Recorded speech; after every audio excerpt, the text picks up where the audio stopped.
sponsorship.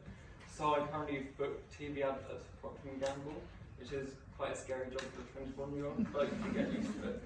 And so basically, I've had a stammer my whole life, and I'm going to be telling you about how my stammer has changed over the years, what therapy I've had over the years to make it to where I am today. So it does sound that I'm hopeful, but you'll notice when I stammer on certain words. So my parents first realised that something wasn't right when I didn't say my first word until three or four, which is quite a late time to say your first word, and they thought something's not right here. So they took me to a speech therapist and they started to teach me Macintosh because they thought maybe this may help progress his speech and help him doing the symbols and maybe help him say his words. And it helped, so you got that going and it made it much better. But when I was around 7 or 8, we was talking more, and that is when you roughly start school, which is quite scary time for a young child, but also someone with a stammer. So primary school was quite kids say what they want, and they also ask questions that they want to ask. And when you've got a stammer, they ask quite direct questions, saying, why do you talk like that? What's wrong with your voice? Or not meaning it in a harsh way, but just saying what's wrong, basically. So I had to explain what's going on, like I used on the class register hard and being William right at the end. So you would just have a rapid of each name, and then you would come and there would be dead silence. And then people would just turn around and look at me and wait for me to say my name. But you get used to how you find different techniques. And so at that stage, I did therapy for around once a week for around 3 years, and that really made a difference because they were teaching different techniques, and some weeks may be better than others. And they used to come into my school to see how I was doing in school, but also out of school. So it was taught different methods like slide or something like that. Then they would slide your word out to make it easier, and they used to do prompted cards, so I would keep them in my desk at school, so if I was struggling, I could just look at that. And you build when you're young age, you build a relationship with grown-ups quite quickly, especially when you're quite shy with talking to other young people your age. So I built a very good relationship with my therapist, and she really got to know me and how I made work and fix my stomach. So there were some bits that were harder than ever, but the older I got, the better my stomach got. Sometimes it did decline, and then would think, why is it declining? Something's not right here. And then I would find out what's causing that. So for secondary school, so I went to a secondary school called Sunny Downs School. They are a school specialised for people with basically neurodiversity, so with stammer, dyslexia, dyspraxia, ADHD, Tourette's. Then I took quite a few of those boxes, so it was fine. So I fitted right in there, around 3 people with a stammer, and that was quite good having someone else's stammers. But also the other people with their neurodiversities, they may have reacted in a different way because they may not have been able to control it, and at that stage they are trying to make you progress on, so therapy became less frequent, and that meant at some stages my stomach was getting worse because I had been used to doing it every single week and built that bond. And then I went on a change of therapist to one that school had, which causes quite a big anxiety because you're changing your close relationship with someone who you've been seeing for the last many years about your speech, and then you have to show this other therapist what's your stammer like and how they can help you. And that school changed my confidence massively because they would make you do a presentation in class, or they would make you answer questions. But in that case, sometimes when I was having a bad day, my stammer would hold me back from answering questions that I knew the answer to, and then I would get told off thinking, why didn't you answer a question when I used to say it, because I stammered on that word on the answer. So I didn't want to be keeping the holding around, and some other kid would shout out the answer. And that's the worst thing that happens to someone with stammer, when someone finishes your answer or sentence, and that's quite tough. But when I left that school, that was a massive step, going from a school with 80 students to a college with 4,000 people, and my whole school could fit on the student car park. That is how big this college was, and within my course there wasn't a single person with a stammer. They did have a unit, but I didn't feel like I should be going to a unit because I didn't want to feel like I'm someone else. When I wanted to try and fit into this new environment, then I'm surrounded by normal people my age, and then I didn't want to be that person. And then by then my therapy had stopped, and it sort of declined a bit, and I thought, this is not good. Then I'm becoming more independent. My stammer shouldn't be declining, it should be better. So we went to my doctor and we said, what can we do so I know that I'm past the age to get therapy from the NHS, but surely there's something that I can do. And then they said, well, there's a place called the Micropayment Centre where you can get a referral to. And so me and Mum got quite excited about it because it sounded like the perfect thing for me to do because it was my sort of thing. So I went back to one of my old therapists. I saw her for a while. We helped to do the application.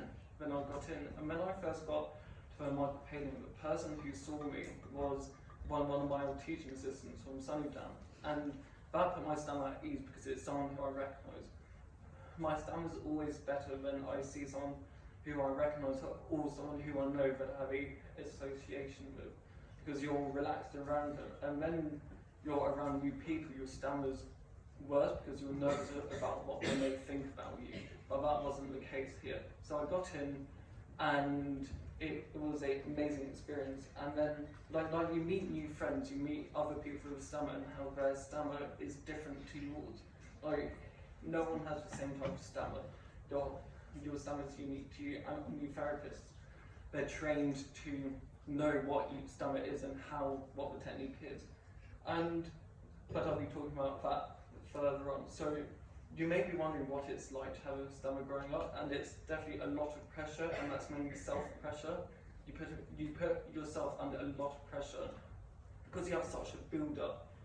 You really build up the anxiety of speaking, really, which is quite tough for someone who's quite young and who wants to speak. And I used to be quite shy because of my stammer, but I'm not shy now.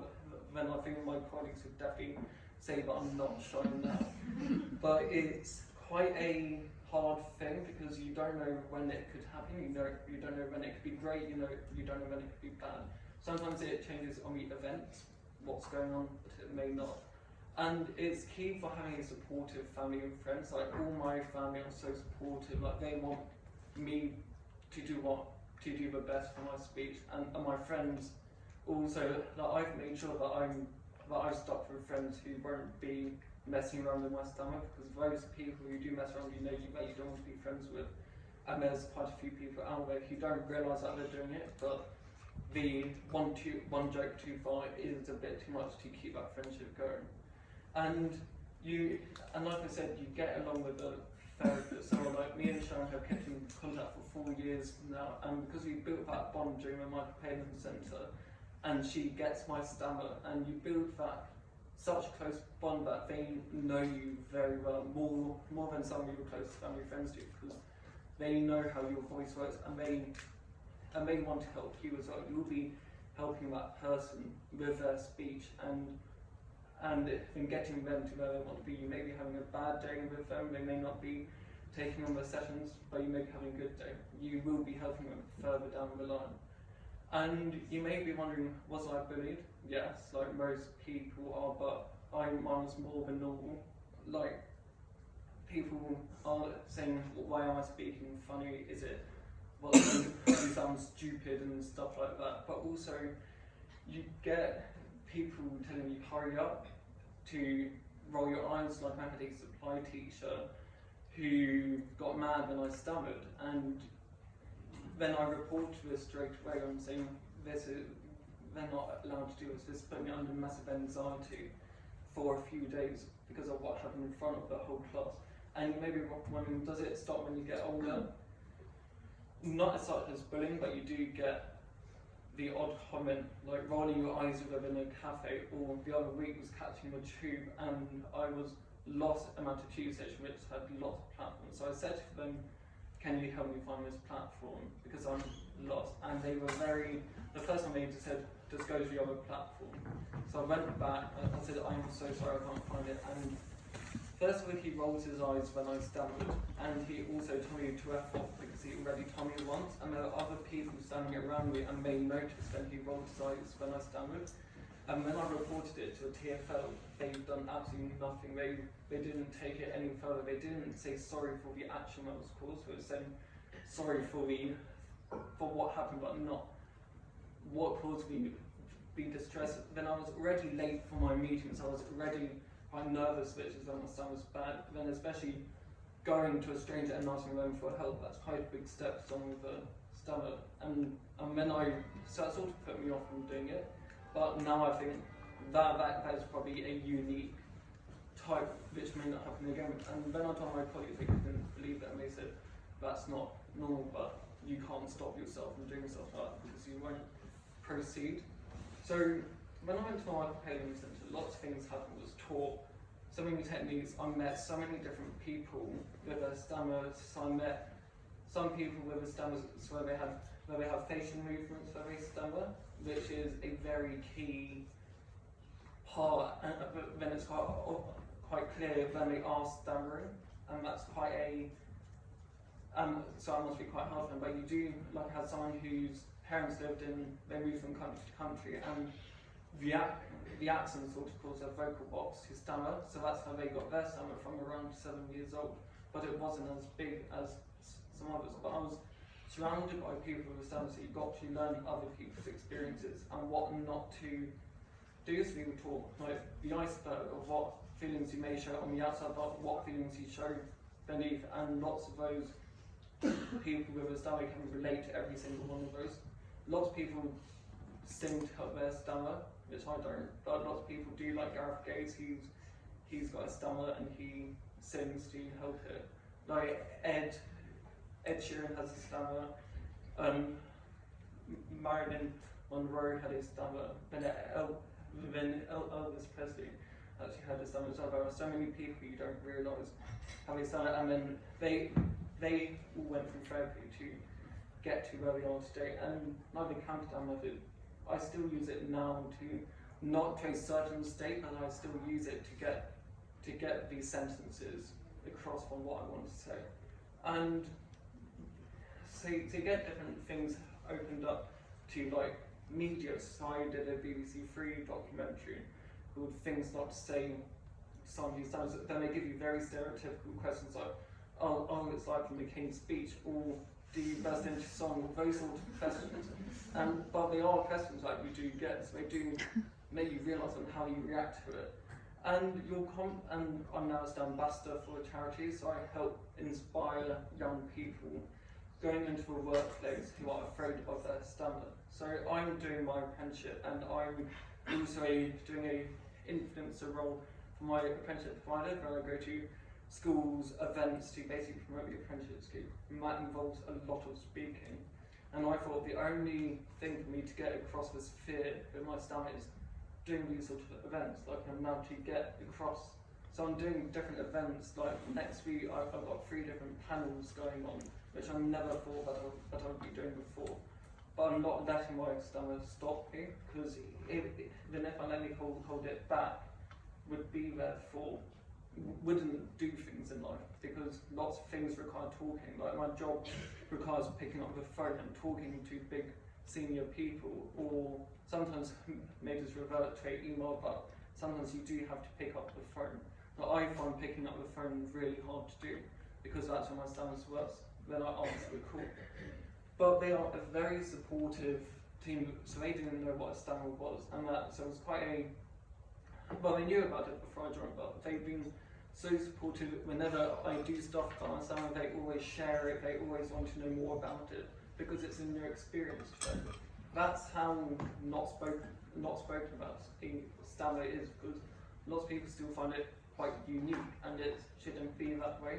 It should be a common thing that people should know about. Dyslexia, dyspraxia, those are all common things, but stammers, something's wrong with your voice, that's it, not the actual reasoning. So if you do have a chance share what a stammer is because it needs to be spread. But they are very supportive. Like I did a blog for my apprenticeship file about what it's like to be an apprentice with a stammer. So I talk about the interview process. It's tough with a stammer doing an interview because you're already nervous for the job, but you're already nervous because of your stammer, and the assessment days, they are brutal. Like they send home half the group at lunchtime and they really make you feel tension, but I always let them know about my stammer so they're aware of that, and it may be causing my nerves. But that's the thing, sometimes you do have to do that. And it's just because they've not met someone with a stammer before, so it's maybe give them a chance so they can, and they may be able to help someone else who stammers if they meet them, like know what to do, know the different, what not to say to someone with a stammer, or what to say to someone with a stammer, because we all like talking about it, ask them a question, it's all you need. And because of that, like my line manager wanted to come today, but she couldn't. And like I've got the CEO and the managing director waiting to hear how this went. That's how supportive they are. Like they are always, like the director said to me, "Oh, do a run through in front of us," which is quite scary doing it to your director, but that's how keen they are to learn more. And like the only therapy that I do now is myself. I'm only really doing self-therapy because I'm at that age that I don't really have the time to go to see a therapist. I don't really have the time to take out from work to go to a session, or so if I can go back to my behaviour centre. But I want to try and get to where I want to be myself and try and find the resources and use the resources that I've been taught and that have stuck with me. So always try and teach people resources that you'll know that will stick to them and not something that they may forget the next day. So just the overall conclusion. I used to hate my stammer, but now I love it. I use it like a weapon to get me where I want to be. It's just one of those things, it's bad to say, but my stammer has helped me get to places that I definitely would have not been without my stammer, which is quite bad, but it's the truth. And therapy has transformed my life really. Without therapy, I definitely wouldn't be doing a job in London where I have to pick up the phone. I definitely wouldn't have the confidence that I have now, but also it's just who I am, and I've built that bond with a therapist. So when I go back, then if I do have a question, you could just send Sharon an email going, "Oh, I'm really struggling with this. Do you have tips?" Or you may not see your client for years or months, but they will still remember you, and then they may come back to you in the future and go, "Oh, you did this for me, thank you," or stuff like that. But it's helped me so much, and like you build that bond with a therapist that you don't build with other people who you may come across within your life, because they make such an impact to what you do and your the everyday life. Thank you. Well.